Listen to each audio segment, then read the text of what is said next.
We're back to Parliament this week, and it's time to hold the CBC to account for what we saw last week. You might have heard about it.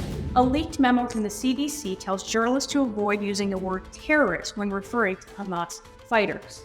Spoiler alert, Hamas has been a recognized terrorist organization in Canada for over 20 years. Here's what the CBC memo said. Do not refer to militants, soldiers, or anyone else as terrorists. It emphasizes do not in bold type. There's more, quote, the notion of terrorism remains heavily politicized and is part of the story.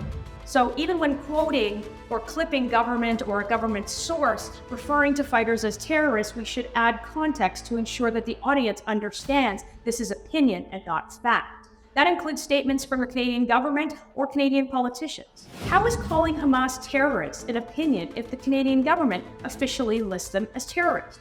Or is it that it's CBC's opinion? The memo came from a guy named George Atchie. He's the director of journalistic standards at the CBC, the public broadcaster. So I've got a motion that I'm going to present at committee this week, and I hope that the Liberals and the NDP vote to do the right thing. We'll see if that happens.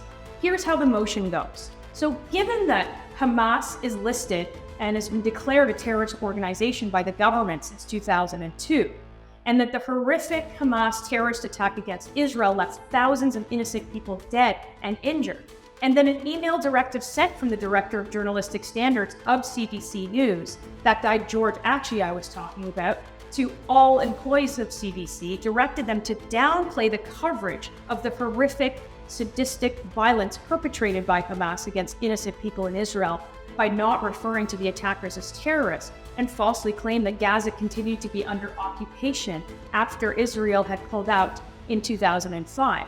So I want the committee and all its members to vote to denounce Mr. Atchie's comments, report this to the House.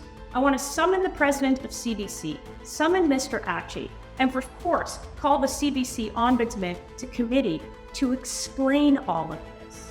The CBC doesn't have journalistic integrity to call it as it is, because if you can't call people who murdered the elderly, kidnapped children, raped women, and killed entire families terrorists, then I don't think they're worth funding.